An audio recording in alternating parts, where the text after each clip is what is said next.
Hola, buen día. Hoy vamos a hablar acerca de los derechos humanos y la primera infancia.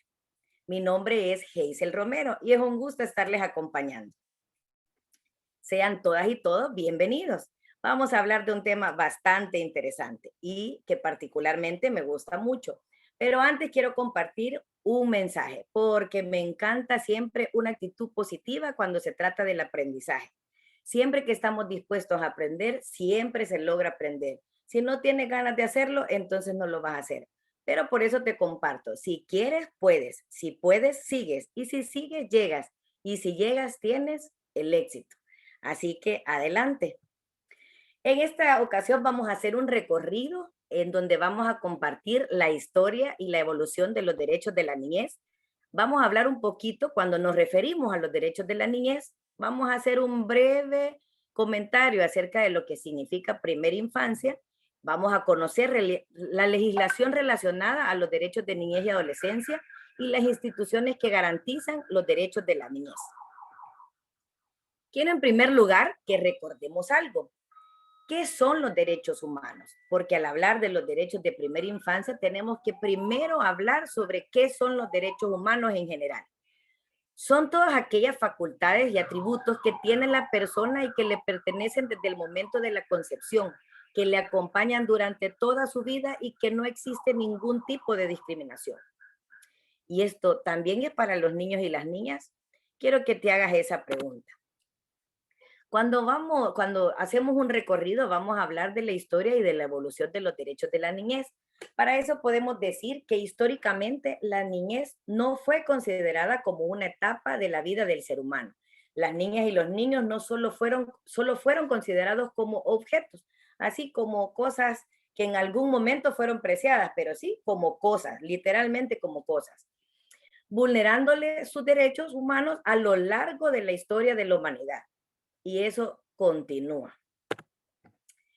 En la evolución de los derechos humanos también vamos a decir que en el siglo octavo y en el siglo quinto antes de Cristo, en Grecia, no existía una separación de esas etapas del desarrollo del ser humano. Solo era importante conocer si el niño o la niña iba a ser fuerte, sometiéndolo a las pruebas donde si sobrevivía se podía considerar que continuaría con vida. En otras ciudades y en otras culturas los dejaban crecer para poderlos entrenar para la guerra, siendo estos los primeros ofrecidos al atacar. Y así el que era fuerte sobrevivía, el que era inteligente, el que usaba estrategias sobrevivía. Y además los que nacían con una discapacidad eran entregados en sacrificios como se daban según las costumbres.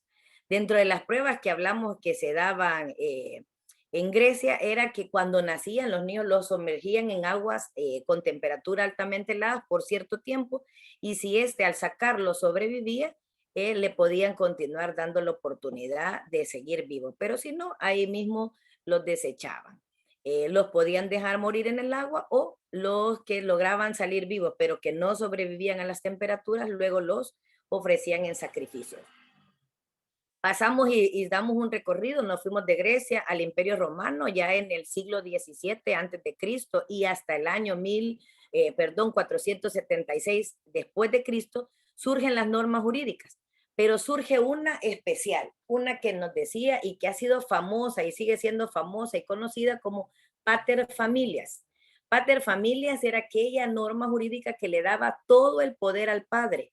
El padre era el dueño legal del hogar y de todos los miembros de su casa, teniendo los hijos que brindar una obediencia y un respeto a su dueño y que en cualquier circunstancia la palabra del padre era absoluta y final.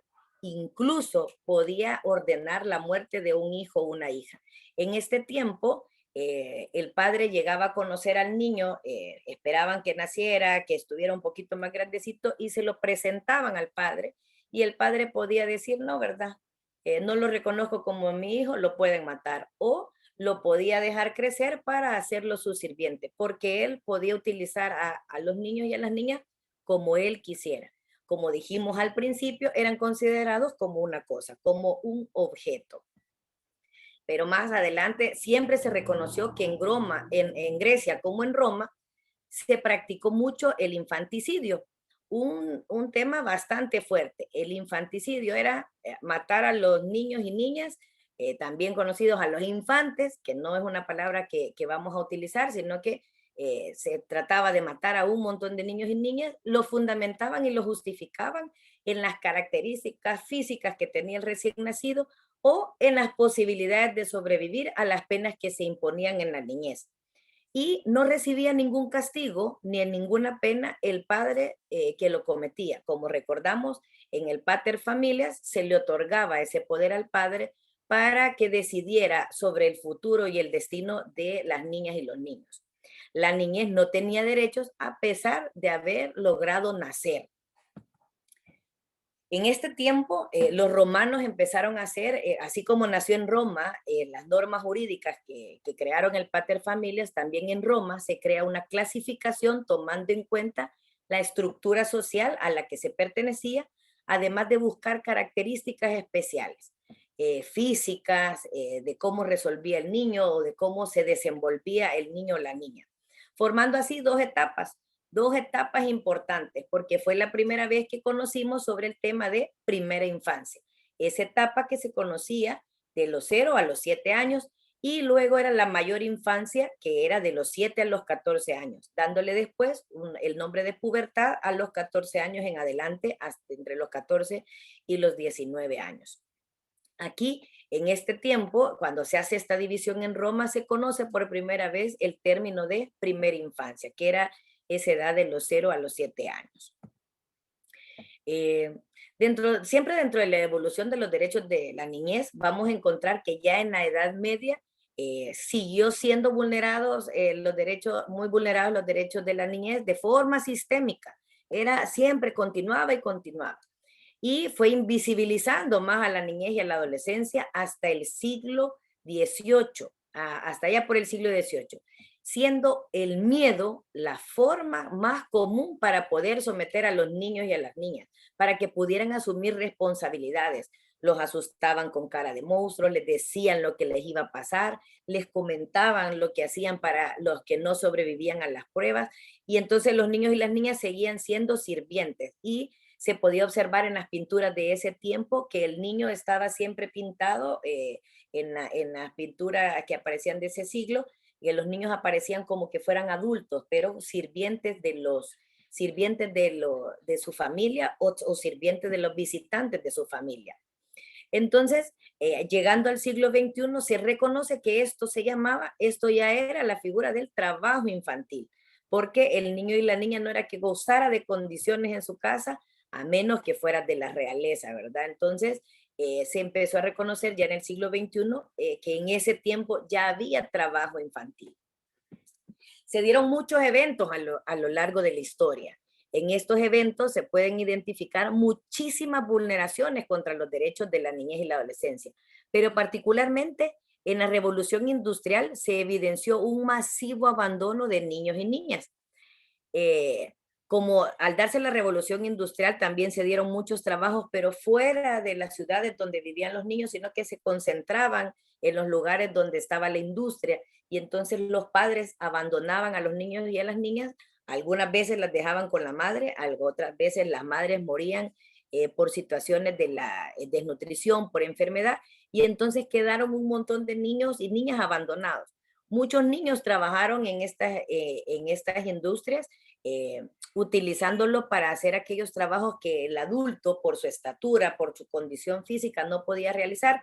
Pero, por ejemplo, si había una máquina grande y había que ir a encerrar, mandaban a un niño porque él sí cabía, pero si de repente alguien encendía la máquina para probar y el niño estaba adentro, no importaba porque era un niño el que se había muerto y que además era un niño abandonado o un niño que no contaba con alguien que lo representara, y entonces moría y no pasaba nada.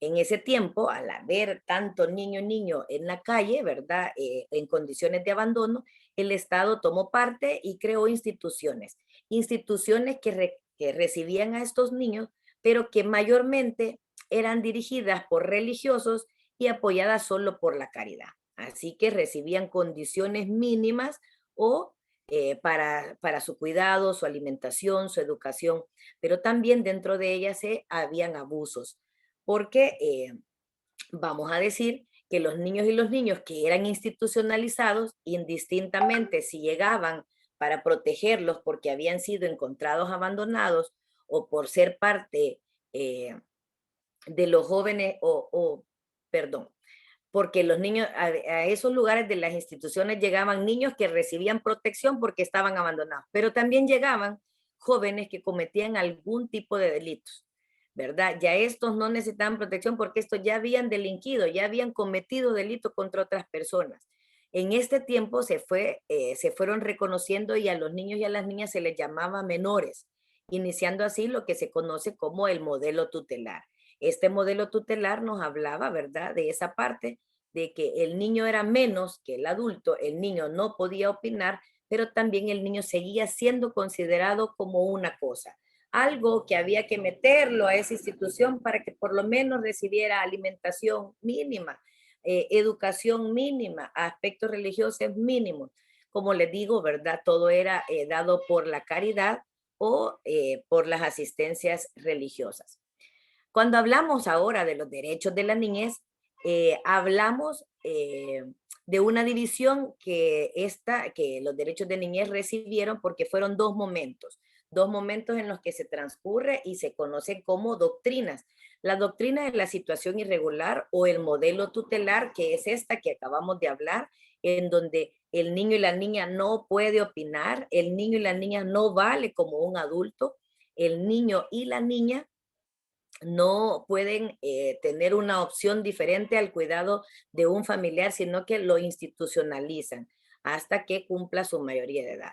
Pero posteriormente, ¿verdad? Después de un largo caminar, que ya vamos a ver un poquito acerca de eso, hablamos de la doctrina de protección integral. En esta, el niño y la niña ya es reconocido como sujeto pleno de derechos. En esta ya no se va a una institución y simplemente guardo al niño y lo dejo ahí, sino que hago responsable al padre, a la madre, a la sociedad y al Estado en conjunto para la protección de las niñas y los niños. Vamos a hablar, hacer un pequeño recorrido también sobre esto, aparte de los derechos de la niñez. Debemos de reconocer que todas las niñas y los niños cuentan con todos los derechos que tienen todas y todos los seres humanos. No debemos de hacer una diferencia, solo los derechos de o solo los derechos para, sino que todos los derechos que gozamos los seres humanos también los gozan los niños y las niñas. Hubo una primera aparición acerca de los derechos de la niñez que fue en 1924 en una declaración promulgada por la Liga de las Naciones. Quiero decir que antes de la Segunda Guerra Mundial no existían Naciones Unidas y entonces por eso esta parte de hablar de derechos de niñez no tuvo avance, porque la Liga de Naciones solo eran grupos de naciones que se unían para hacer esfuerzos para garantizar derechos. Sin embargo, no se consensuó, ¿verdad? No se hizo un todo porque todavía no se habían unido todas las naciones, sino que eran grupos determinados. Un segundo momento en el que se conoce siempre sobre declarar los derechos de la niñez fue en 1954, en donde ahí sí se dan a conocer 10 principios que iban a garantizar los derechos de la niñez y la adolescencia. Estos 10 principios fueron la base de lo que se construyó para lo que hasta en 1979 se empezó a escribir lo que ahora conocemos como el instrumento jurídico suscrito por casi todos los países del mundo, y me refiero especialmente a la Convención de los Derechos del Niño. Esta sí fue promulgada el 20 de noviembre de 1989. Imagínense cuántos años pasaron para hablar acerca de los derechos de la niñez. 1924, donde pudo haber se habló, declaramos que los niños y las niñas tienen derechos, pero como solo fueron un poco de grupos de naciones que se habían unido, no caminó. En 1954 ya empezaba, ya estaban Naciones Unidas, ya sí eran todas las naciones del mundo que se habían unido y entonces ahí se reconocen esos 10 principios que garantizan derechos de niñez y adolescencia.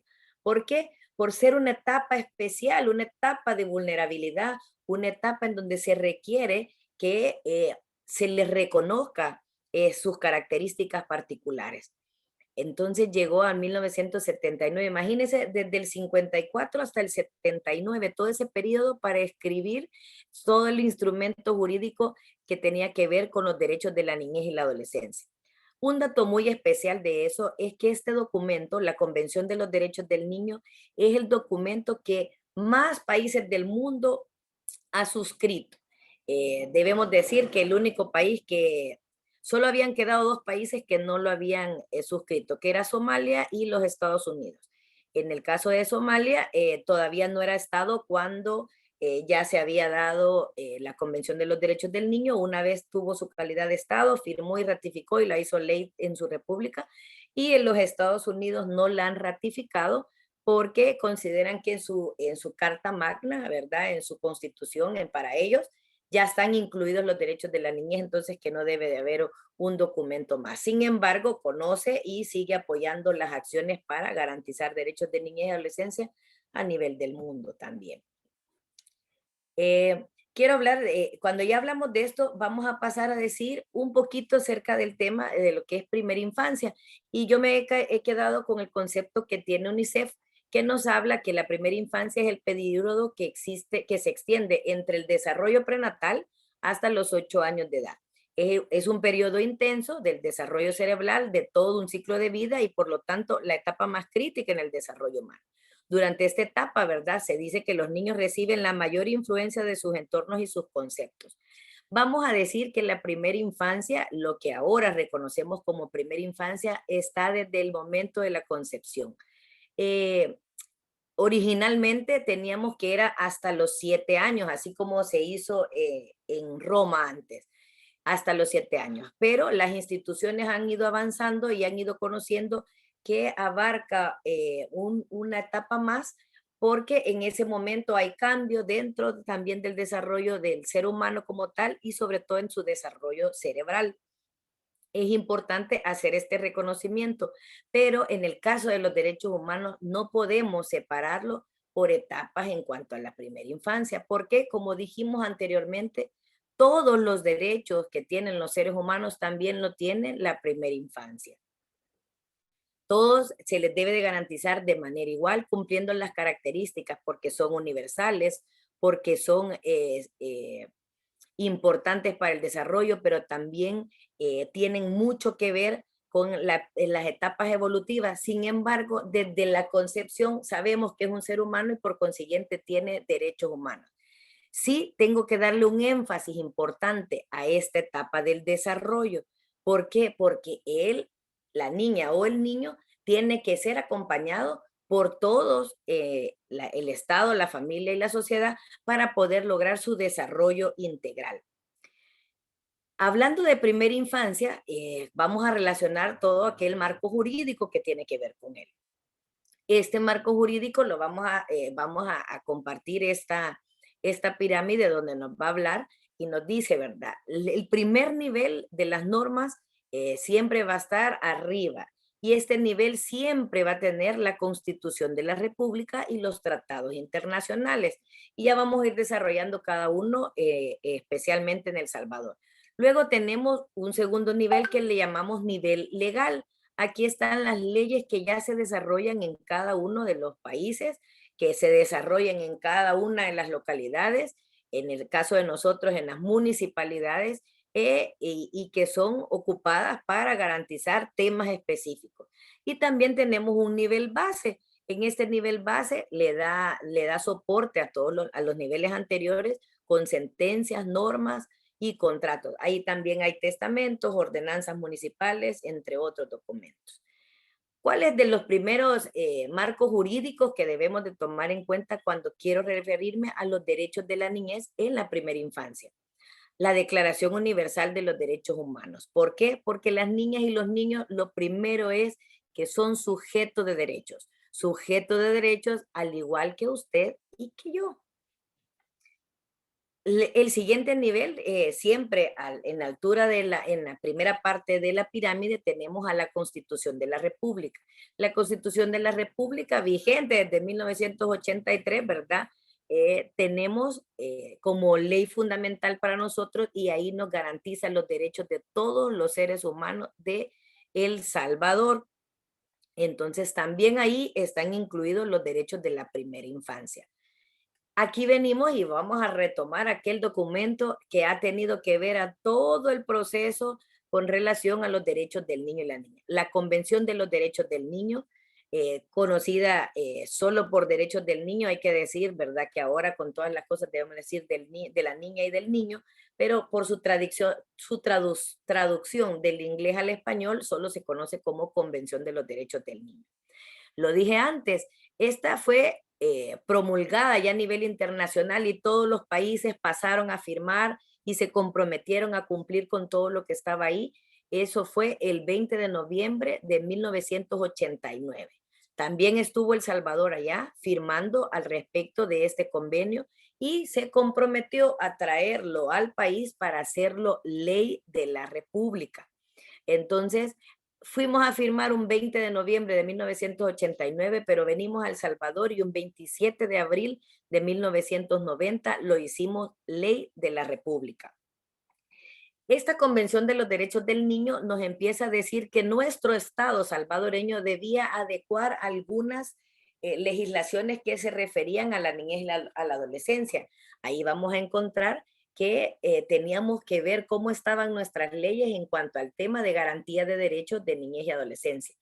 El Salvador le decía al Comité de los Derechos del Niño, que se crea con la convención, mire, nosotros garantizamos los derechos de los niños en la primera infancia porque todos son vacunados desde el momento en el cuando nacen, antes de que salgan del hospital, posteriormente se le da un seguimiento y entonces le dijo el Comité de los Derechos del Niño, demuéstreme esto y dígame en qué ley se encuentra esto. Y entonces tuvimos que adecuar toda nuestra legislación, aparece en el Código de Salud, cómo van a recibir, aparece toda la parte de vacunación para que cuando el niño nazca, estando en el vientre de la madre, tenga todas las atenciones, luego cuando salga reciba todo lo que, el acompañamiento que se requiere para que el niño se desarrolle plenamente. Pero también le dijo al Salvador, Estado salvadoreño, usted no tiene una ley que nos hable específicamente de los derechos de la niñez. Usted tiene en varias leyes, en varios marcos jurídicos, temas que nos hablen de derechos de la niñez. Por ejemplo, usted tiene ley penal juvenil, pero eso es para los que ya cometieron delitos. Ah, usted tiene ley de violencia intrafamiliar, donde dice que hay que proteger a los niños y las niñas que vivan en el entorno familiar. Ley de familia, donde el adulto tiene que responsabilizarse de los niños, pero el niño no puede opinar. Entonces le dijo, Estado salvadoreño, a usted le falta una legislación que hable sobre los derechos de niñez y adolescencia. Y entonces se crea LEPINA, la Ley de Protección Integral para la Niñez y la Adolescencia. En esta legislación empezó El Salvador a conocer sobre los derechos de la niñez y la adolescencia especial y específicamente. En esta ley vamos a encontrar los principios rectores que van a garantizar el desarrollo de nuestros niños y niñas. Al inicio, esta ley está dividida en 3 libros. El primero de los libros nos habla de los derechos, las garantías y los deberes. El segundo de los libros nos habla de el Sistema Nacional de Protección Integral de Niñez y Adolescencia. Y el tercer libro nos habla de la Administración de Justicia. En el primer libro están descritos todos los derechos de la niñez y la adolescencia, así como también los deberes. Y al inicio, desde el artículo 6, desde el artículo, vamos a ver, quiero ver, los principios rectores. Entre los principios rectores, desde el artículo 9, perdón, los principios rectores están ahí y van a encontrar ahí específicamente aquellos que nos trabajan todo lo que tiene que ver con la primera infancia. Uno de los primeros principios rectores es que nos dice el rol primario y fundamental de la familia. Este rol primario nos habla especialmente, al artículo 9 nos dice, ¿verdad?, que la familia es el primer garante en los derechos de la niñez y la adolescencia. Pero el artículo 10 nos habla del ejercicio progresivo de las facultades y ahí nos especifica todo lo que tiene que ver con el desarrollo evolutivo del niño y la niña. Me dice cómo lo voy a cuidar desde el momento de la concepción hasta que llegue a los 18 años de edad. Eso lo dice el artículo 10 de la LEPINA, principio del ejercicio progresivo de las facultades. Luego nos habla del el principio de no discriminación, igualdad y equidad. Y entonces ahí es donde no podemos hacer una especificación, sino que vamos a garantizar los derechos de los niños desde su concepción hasta que cumplan los 18 años según la ley. Luego tenemos el ejercicio de corresponsabilidad. En el ejercicio de corresponsabilidad vamos a encontrar que la familia, el Estado y la sociedad son responsables de la garantía de derechos de niñez y adolescencia. Creo que me he comido uno de los principios, pero ya me voy a recordar cuál es el que me hace falta. Y luego tenemos el de prioridad absoluta. En la prioridad absoluta vamos a encontrar que el Estado salvadoreño debe de poner en primer lugar a la niñez y la adolescencia. Pero hay algo sumamente importante dentro de ese primer libro de la Lepina. Ahí se reconocen, como les dije, estos principios que me garantiza el cumplimiento ordenado, guiado para que se logre el desarrollo integral a través de los principios, pero también porque me describe los derechos de la niñez y de la adolescencia. Quiero decirles que la Lepina clasifica en 4 títulos de derechos los derechos de la niñez y la adolescencia. Y vamos a encontrar el título 1, los derechos de supervivencia y crecimiento integral, el título 2, derechos de protección, el título 3, los del desarrollo y el título 4, que son de participación. En todos los títulos de derecho vamos a encontrar a la primera infancia, porque en el primero de supervivencia y crecimiento integral, en su artículo 17, nos dice que hay que garantizar los derechos de la persona que no ha nacido, del que está por nacer. Imagínese, quiere decir que yo voy a garantizar los derechos del niño y la niña que está en el vientre de una madre, ¿verdad? Entonces, desde ahí me empieza a reconocer. En ese mismo título de derecho me empieza a contar todo lo que tiene que ver con el que reciba asistencia prenatal, que le demos el seguimiento cuando ya nació, todo el control, el registro, la inscripción, todo me dice cómo lo voy a hacer. Luego en los derechos de protección me dice quiénes son los garantes para hacerlo y cuáles son los derechos que no se le pueden vulnerar. Pero nos vamos a los de desarrollo, donde también me habla de la primera infancia cuando me dice que pueden asistir a los centros de desarrollo integral o a los centros de bienestar infantil, donde pueden recibir el seguimiento del tratamiento una vez la madre o tenga que regresar al trabajo o cuando tengamos la necesidad, no, más bien el derecho que tiene el niño y la niña de poder estar en un centro donde se le garantice ese desarrollo, mientras los padres también están buscando cómo garantizar sus demás derechos. Recordemos que casi siempre hacemos una relación que solo es la madre la que se queda con el niño y la niña, pero también hay padres responsables o familia extendida que nos ayuda con esta parte. Esta parte de que un niño o una niña pueda asistir a un centro, ¿verdad? Porque dice que se puede recibir, eh, que se tiene una educación gratuita. ¿Por qué decimos o relacionamos los centros de desarrollo integral y desarrollo infantil, aunque no estén descritos literalmente en la ley? ¿Por qué? Porque tenemos la Ley General de Educación y en la Ley General de Educación sí me habla de esas etapas de la primera infancia y me habla de algunas edades en donde deben de recibir esta atención. Ahí sí me dice, ¿verdad?, que el Ministerio de Educación va a ser el encargado de supervisar, ¿verdad?, de garantizar que los niños y las niñas de la primera infancia también estén recibiendo una atención integral para que logren todo su desarrollo. Entonces, sí se crea la figura de los centros de desarrollo integral y los centros de bienestar infantil que garantizan eso mientras los padres y las madres trabajan, ¿verdad? Pero también cuando no trabajan y puedan ellos accesar para que puedan encontrar ese apoyo que se requiere para el desarrollo integral de las niñas y los niños. ¿En qué parte de la Ley General de Educación encontramos esto? Eso es un dato muy interesante que se lo pedí a una persona especialista en esto y lo vamos a encontrar en el artículo 16 y en el artículo 17 de la Ley General de Educación, donde se hace una adecuación para decir los niños que pueden estar en estos centros desde los 0 a los 7 años, pero que también en esa etapa van a poder ingresar a lo que ya conocemos como parvularia, ¿verdad? Lo que conocíamos como parvularia. Vamos a conocer, vamos a darles ese seguimiento a los niños y las niñas de la primera infancia. Si nos damos cuenta, si bien es cierto que podemos hablar específicamente de temas en específico sobre primera infancia, hay que reconocer y que nos debe de quedar bien claro que todo lo que tiene que ver con el marco legal garantiza todas las etapas del desarrollo de los niños y las niñas. Pero hay especial atención en la primera infancia y para eso se están creando siempre acciones que vayan dirigidos porque esta es una etapa importante porque sabemos todo lo que en ella se logra, ¿verdad? Entonces, vamos a hablar ahora de las instituciones que garantizan estos derechos de la niñez y de la adolescencia de la primera infancia. Como dije, ¿verdad? Se garantiza a nivel general y tenemos después del nacimiento de Lepina, cuando ya aparece la Lepina en el escenario, se crean instituciones nuevas que garantizan derechos de niñez y adolescencia en general.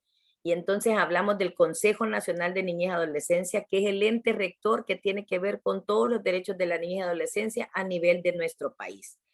También tenemos al Instituto Salvadoreño para el Desarrollo Integral de la Niñez y Adolescencia, el Instituto de la Niñez y la Adolescencia, conocido como el ISNA.